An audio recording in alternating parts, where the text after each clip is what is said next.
والسلام عليك يا إمام المجاهدين.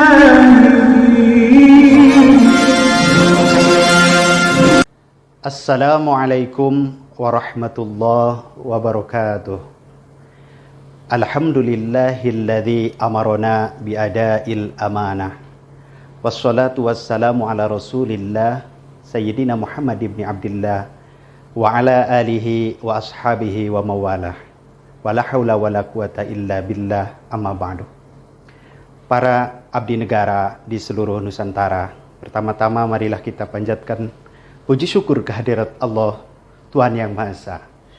Salat serta salam kepada Kanjeng Nabi Muhammad Sallallahu Alaihi Wasallam, yang mana pada kesempatan hari ini kita dapat memeriahkan hari ulang tahun Korpri ke-49 dalam cabang dakwah MTQ Korpri Virtual 2020. Perkenankanlah saya membawakan sebuah judul, yakni Amanah Abdi Negara untuk Indonesia Jaya. Hadirin rahimakumullah, berbicara tentang amanah dalam KBBI dapat dimaknai sebagai suatu titipan yang harus dijaga. Namun demikian juga amanah dapat pula dimaknai oleh satu hal yang lain, yakni kemampuan dalam menjaga titipan tersebut. Demikian dalam bahasa Indonesia amanah dapat kita maknai. Allah Subhanahu wa taala berfirman dalam Al-Qur'an surah Al-Ahzab ayat 72, A'udzubillahi minasyaitonirrajim. Bismillahirrahmanirrahim.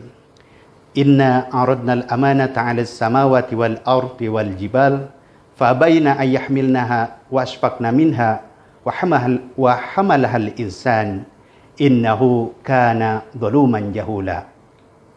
Yang artinya adalah, sungguhnya aku atau kami, kata Allah, telah menawarkan amanah kepada langit, kepada bumi dan gunung-gunung.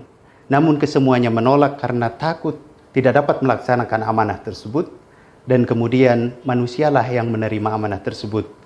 Sesungguhnya tabiat manusia adalah amatlah zalim dan amatlah jahil. Hadirin rahimakumullah, para abdi negara sekalian. Jika kita maknai berdasarkan tafsir-tafsir klasik, terutama yang disampaikan oleh Imam Al-Wahidi di dalam tafsirnya, yakni Al-Basit, bahwa makna dari amanah adalah bagaimana Allah memberikan tanggung jawab pengelolaan terhadap dunia serta seisinya kepada manusia, yang mana memiliki konsekuensi logis berupa kewajiban. Hal ini sesuai dengan dalam kitab Al-Waraqat karya Imam Haramain Al-Juwaini Asy-Syafi'i, guru Imam Al-Ghazali, bahwa al-wajib adalah ma yusabu ala fi'lihi wa yu'aqabu ala tarkihi. Kewajiban adalah sesuatu yang apabila dilaksanakan maka dia akan diberikan pahala, dan apabila tidak dilaksanakan maka akan mendapatkan siksa.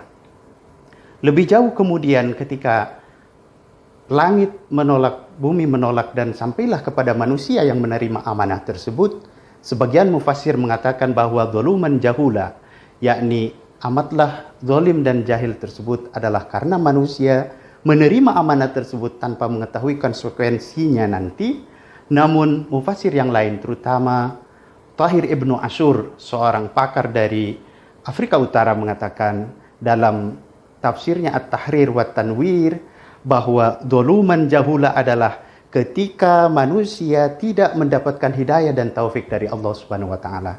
Maka bukan karena menerima amanahnya tersebut, namun kita tentu selalu berharap agar mendapatkan taufik dan hidayah dari Allah. Lebih jauh dalam Quran surah Al-Mu'minun ayat 8 disampaikan, A'udzubillahi minasyaitonirrajim. Bismillahirrahmanirrahim. Walladzina hum liamanatihim wa ahdihim ra'un. Orang-orang mukmin itu adalah memiliki kriteria di ayat ke-8, yakni orang-orang yang melaksanakan atau menjaga, menunaikan terhadap amanah dan janjinya. Lebih jauh kemudian, kata ra'un di sini adalah memiliki kata dasar ro'a yang bermakna adalah menjaga, mengasuh, atau melindungi. Maka kemudian ketika seseorang melaksanakan suatu amanah, berarti dia adalah ra'un dalam bentuk jamak. Dalam hadis disampaikan sebagaimana diriwayatkan oleh Bukhari dan Muslim atau muttafaqun alaih, bahwa kewajiban manusia adalah untuk melaksanakan amanah sebagaimana hadis kullukum ra'in wa kullukum mas'ulun an ra'iyatih. Setiap dari kalian, kesemuanya manusia ini adalah pemimpin yang mengemban suatu amanah, dan setiap kepemimpinan kalian akan ditanyai apakah kalian amanah atau kalian khianat. Lebih jauh kemudian disampaikan dalam hadis muttafaqun alaih yang lain bahwa ciri-ciri orang munafik ada 3. Yang pertama adalah apabila dia berkata dia berdusta, apabila dia berjanji dia tidak menepati, dan yang ketiga adalah apabila dia diberi amanah maka dia berkhianat. Hal ini tentu saja harus kita kembalikan kepada konsepsi teolog muslim bahwa sifat yang wajib pada Rasul salah satunya adalah sifat amanah, yang lawannya adalah khianat.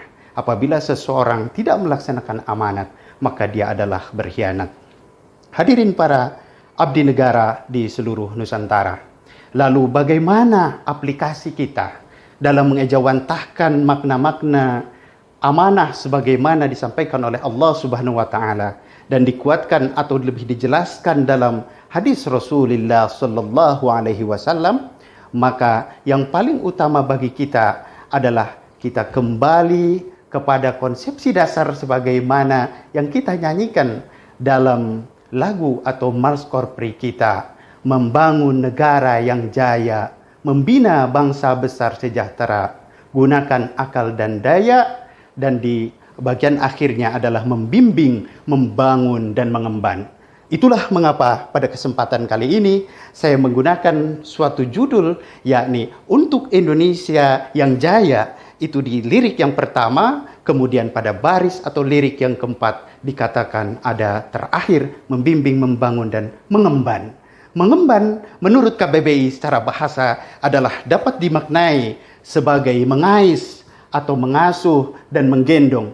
Maka ketika itu kemudian secara maknawi dalam perluasan dari bahasa, maka dapat disamakan dengan makna ra'in atau ro'a, sebagaimana dalam ayat yang telah saya bacakan dan hadis tadi, yakni bi'ahdihim ra'un, yakni orang-orang yang menjaga terhadap janji dan terhadap amanatnya. Hadirin rahimakumullah para abdi negara, lalu kemudian apa amanah abdi negara kita? Tentu saja kita abdi negara adalah aparatur sipil negara atau pegawai negeri sipil yang terikat dengan sumpah pegawai negeri sipil sebagaimana dikutip dalam Undang-Undang Nomor 5 Tahun 2014 tentang Sumpah Pegawai Negeri Sipil.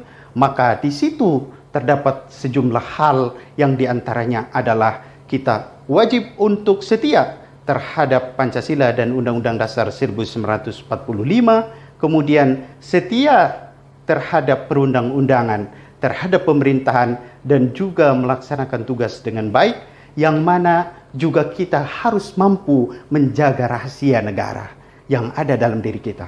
Nah, dalam aplikasi kita hari ini di mana kemudian terdapat kemajuan teknologi, maka sangat penting terutama dalam aspek menjaga kerahasiaan negara yang juga ini berkaitan dengan Panca Prasetya Korpri. Dapat disimpulkan bahwa ayat yang 2 tadi setelah saya bacakan dan juga hadis yang telah saya bacakan pada akhirnya adalah memiliki kesimpulan bagi kita untuk dapat menjaga amanah sebagai pegawai negeri sipil atau aparatur sipil negara dan Panca Prasetya Korpri. Mudah-mudahan bermanfaat bagi kita semua. Wallahul muwaffiq ila aqwamit thoriq. Wassalamualaikum warahmatullahi wabarakatuh.